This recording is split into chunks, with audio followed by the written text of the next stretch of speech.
Superman is finally here. Welcome to Sandbox Nerdy. I'm happy, doing well, thriving, maybe even flying. Without any further delay, let's get into my review of Superman 2025. Positives, neutrals, negatives. Let's go. Positives.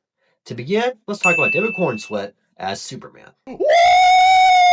I am so glad he was cast for this role. I remember learning about him through, I think it was someone's whole pitch for their own DC cinematic universe, and I was like, that's the guy. That's the guy. And then, of course, I was just over the moon when I found out that he was cast as Superman. That just got me really excited.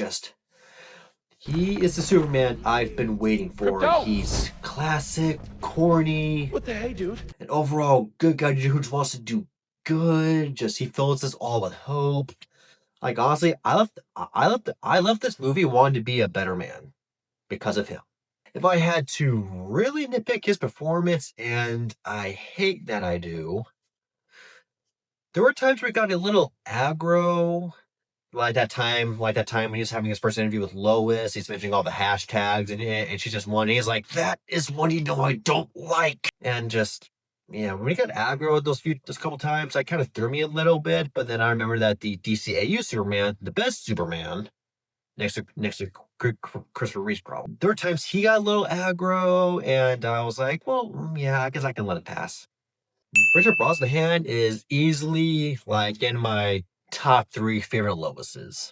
She captured Lois really well with her sass and her bravado and her grit. I think grit's one of them. And her chemistry with David Corenswet was electric. I loved it so much. I want to see more of it. Also, Nicholas Hoult as Lex Luthor is another immediate favorite of mine.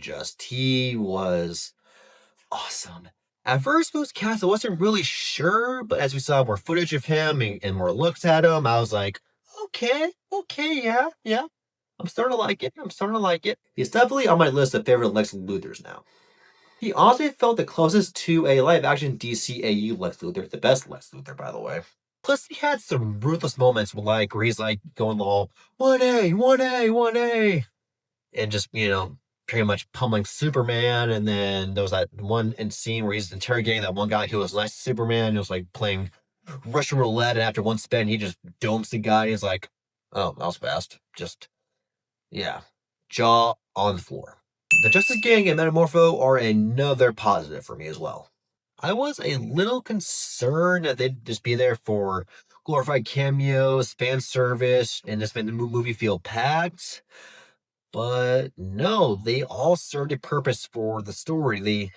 At least with Superman and the Justice Gang, it was sort of like a contrast of how Superman does things as a hero and how the Justice Gang does things as heroes. Take the Kaiju battle, for example. While Superman is concerned about making sure no one gets hurt in the crossfire, checking out people, make sure they're okay, wanting to save any animals that are in danger, like a dog. He even saves a squirrel. He also wants to preserve the Kaiju, not kill it. He wants to, take somewhere and study it. But meanwhile, with the Justice Gang, it's just they want to take down the target and move on with their day. I cannot wait to see these characters further develop. I know we'll see Guy Gardner and Hawkgirl next month in Peacemaker Season 2. Then we'll see Guy Gardner again in Lanterns, where apparently he curses a lot more. And I really want to see Metamorpho and Metamorpho develop, because those two were my favorite sort of DC superhero side characters in the movie. Apparently, James Gunn is considering doing some sort of Mr. and a Jimmy Olsen project. And I hope with Mr. it's a Terrifics movie, because that would be awesome, and it'd be a good way to bring in Metamorpho as well. Also, I think Mr. had the best fight scene. This is the greatest thing that I have ever seen. This is the best thing that has ever existed. The rest of the supporting cast, from the Daily Planet employees to Mom and Pa Kent to the LessCorp people, were all awesome. I mean, the scenes with Mom and Pa Kent were just heartwarming. It was a good break from the chaos of the main plot. When that scene with Pa Kent and Clark on the porch in the morning, in the feels. Gotta stay hydrated. It's a little warm where I'm at right now. And honestly, with the Daily Planet characters, I think that this is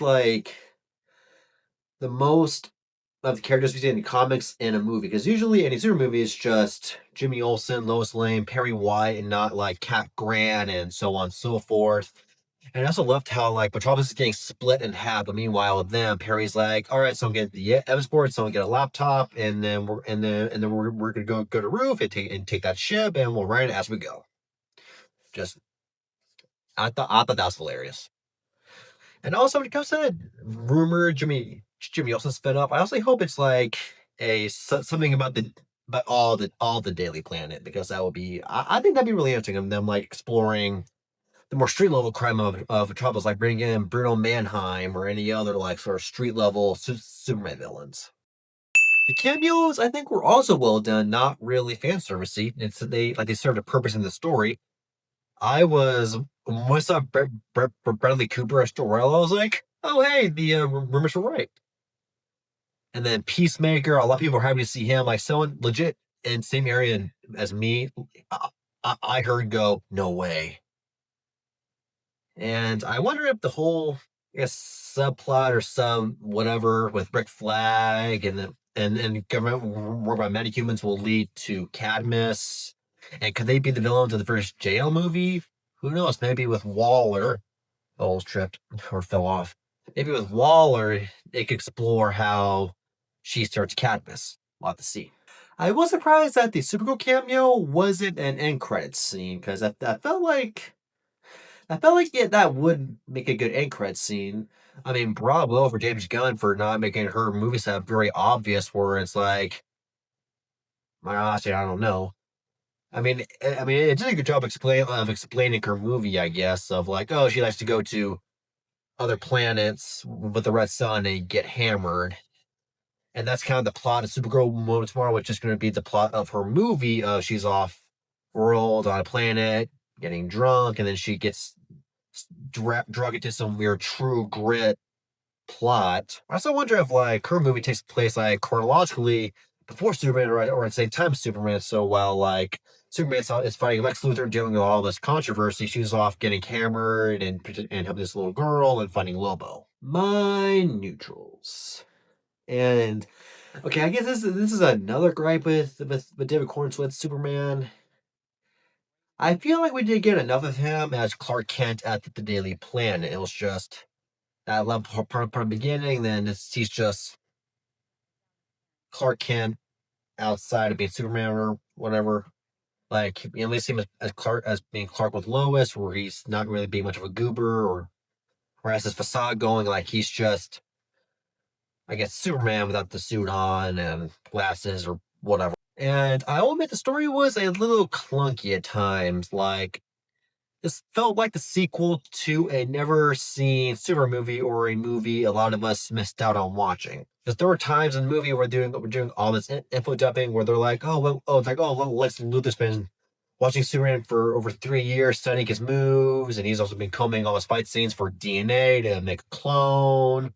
And Clark and Lois have been dating for 3 months, and yada yada yada. That's a good analogy. Would be like you're just jumping into the middle of the current Superman run, to where you pick up a comic, and then you're like, wait, when did this happen? They died. Since when did Jimmy Olsen start hooking up with Silver Banshee? And if I was to get really specific, this is really me showing my nerd side and also my love for the DCAU. It's like this one episode of Superman, the animated series, where he has to team up with Dr. Fate. So for the viewer, this is the first time we ever meet Dr. Fate in the DCAU, but in universe, this is like Superman's second or so time teaming up with Dr. Fate. So for us, we're like, wait, when did they team up? Did I like miss an episode or what the hell? Still a pretty good episode. I enjoy it. It's probably one of my favorite SNAS episodes. What can I say? I'm a DCAU shill, and I will die on that hill. Fight me. The comedy was also hit or miss for me at times. Some jokes landed and made me chuckle or smile. Others didn't hit at all, and some just really kind of like really impacted a serious moment. Like a good example would be at the end where Superman and Lex Luthor having their dialogue. Superman's like, "Oh, I get scared, yada yada yada," and then Critter comes in and just starts tossing Lex Luthor around like a freaking rag doll, and I'm just like, they were really on a roll there with such a serious and good moment, and then you just had to bring in Crypto to ruin it.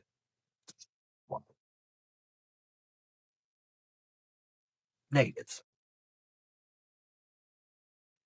Negatives. I'm sorry, but Ultraman just. We all knew he was going to be a clone of Superman, of David Corenswet's Superman. So when the whole reveal of him taking his mask off and we see Superman with the long hair, we all weren't just, oh my god. We're like, yep, thought so. I mean, honestly, they should have made him Bizarro. Like, seriously, just scrap Ultraman, make him Bizarro. That would have been a lot better. And who knows, maybe he will come back as Bizarro, depending on if he survives the black hole and if he ends up anywhere via the black hole, but we'll see. Overall, I'm going to give this an 8.9 out of 10. Not a perfect movie, but a really strong movie. It's filling me with joy seeing everyone enjoy this movie. I mean, honestly, with my theater, it was surprisingly packed.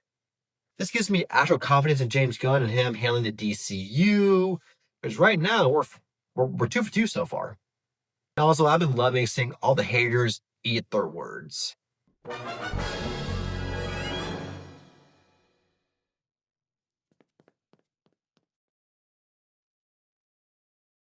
If you're listening to this via my podcast, make sure to follow me on Apple Podcast and Spotify. Please leave me a 5-star rating and a good review where you can.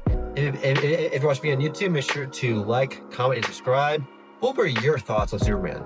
Comment below, and also tell me what was your favorite scene in the movie. And until next time, take it easy.